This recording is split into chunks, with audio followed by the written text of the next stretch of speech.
Right.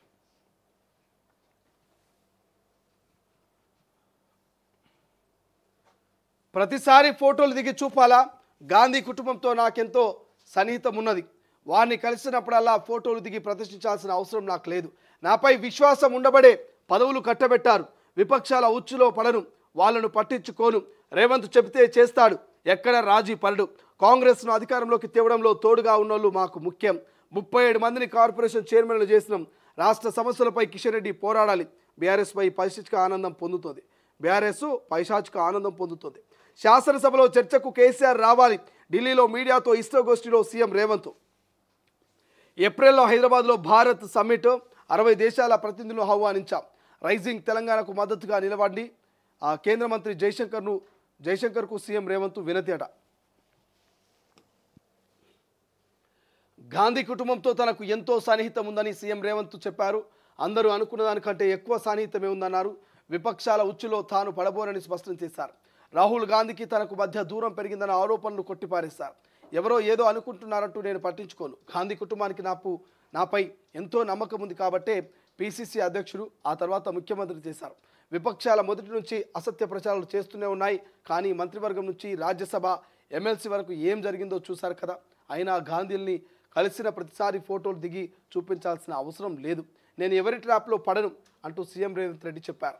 గురువారం ఢిల్లీలో తన నివాసంలో ఆయన మీడియాతో ఇష్టాగోష్ఠిలో పాల్గొన్నారు. కిషన్ రెడ్డి కేంద్ర మంత్రి కాబట్టి ఆయన రాష్ట్ర సమస్యలపై అడుగుతున్నామంటూ చెప్పారు. కిషన్ రెడ్డికి కేంద్రంతో సత్సంబంధాలు ఉన్నాయని, వ్యక్తిగతంగానూ అందరితో పరిచయాలు ఉన్నాయంటూ గుర్తు చేశారు. కేంద్ర మంత్రివర్గంలో ప్రతి ఒక్కరూ వాళ్ళ రాష్ట్రానికి సంబంధించి మాట్లాడుతూ ఉన్నారు కాబట్టి ఇక దక్షిణాదిపై కేంద్రం కుట్రను తిప్పికొడతాం. సీట్లు రాలేదని అక్కస్తో దక్షిణాది ప్రాధాన్యతని తగ్గించుకునే యత్నం.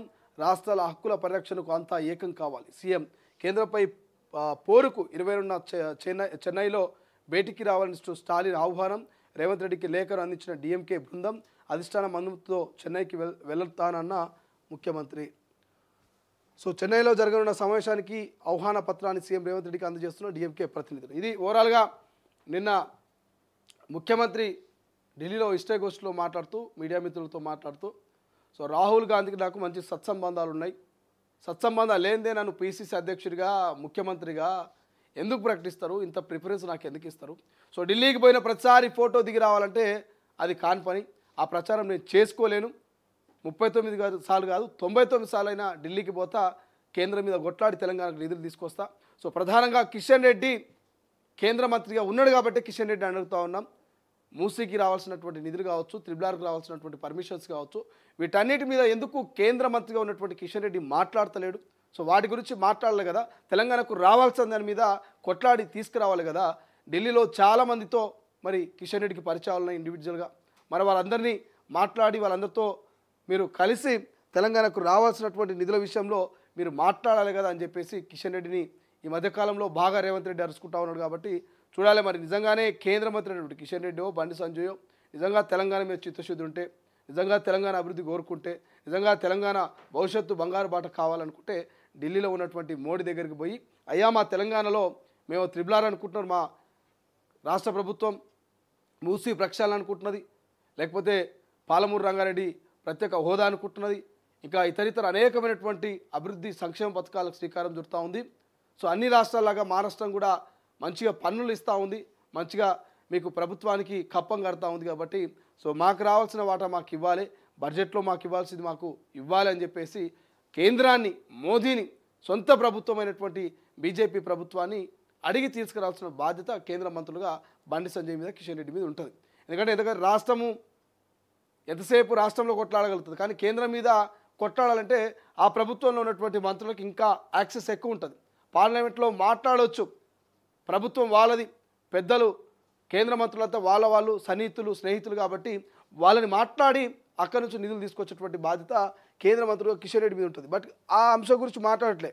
ఎంతసేపు రేవంత్ చెప్తే చేస్తాడు, ఎక్కడ రాజుబడి అని చెప్పేసి, రాహుల్ గాంధీని కలవట్లేదని చెప్పేసి, అసలు పదవులన్నీ రెడ్డిలకే పోతున్నాయని చెప్పేసి, కాంగ్రెస్ మొత్తం రేవంత్ రెడ్డి ఫ్యామిలీ నడుపుతామని చెప్పేసి ఇటువంటి ఈ ముచ్చట్లు మాట్లాడుతున్నారు. కానీ మరి ఢిల్లీకి పోదాం, మాట్లాడదాం, కొట్లాడదాం అనేటువంటి ముచ్చట బీజేపీలో, బీఆర్ఎస్లో మాట్లాడతలే. ఇప్పుడు దక్షిణాదిపై కేంద్రం కుట్ర చేస్తూ ఉంది.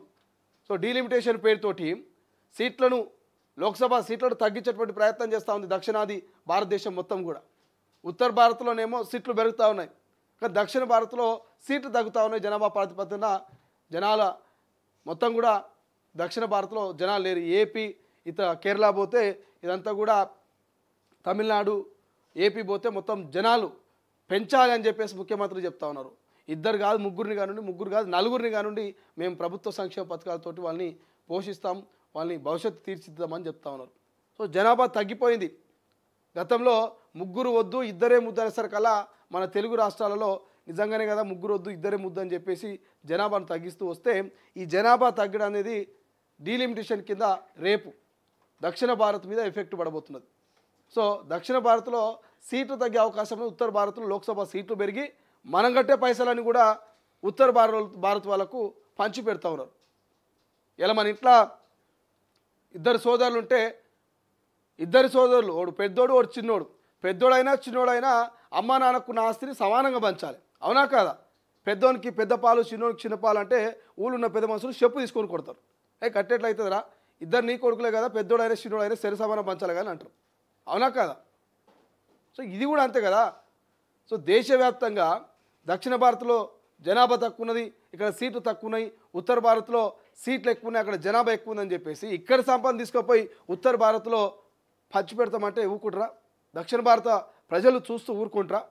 సో దీని మీద డిస్కషన్ చేయాల్సిన అవసరం ఉన్నది. సో దక్షిణ భారత్ జరుగుతున్నటువంటి అన్యాయాన్ని దక్షిణ భారత్లో ఉన్నటువంటి రాష్ట్రాల ముఖ్యమంత్రులందరూ, ఎంపీలందరూ ఏకమయ్యి పార్లమెంట్లో లడాయిలు పెట్టాల్సిన అవసరం ఉన్నది. సో డీలిమిటేషన్ చేయాల్సిన అవసరం ఇప్పుడు ఏముంది? మోదీకి, బీజేపీకి ఏముంది?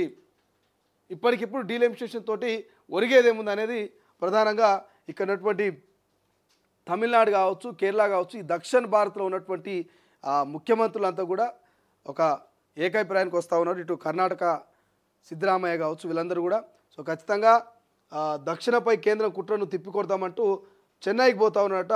22వ తారీఖు కేంద్ర పోరుకు 22న చెన్నైలో మరి రాష్ట్రాల హక్కుల పరిరక్షణకు అంతా ఏకం కావాలంటూ సీఎం పిలుపు రావడం, సీఎం పిలుపు మేరకు మరి డిఎంకే బృందం వచ్చి కలిసింది, అక్కడ ఆహ్వానం ఇచ్చింది. కాబట్టి సో చెన్నైకి పోతున్నటువంటి ముచ్చట మనకు కనిపిస్తుంది.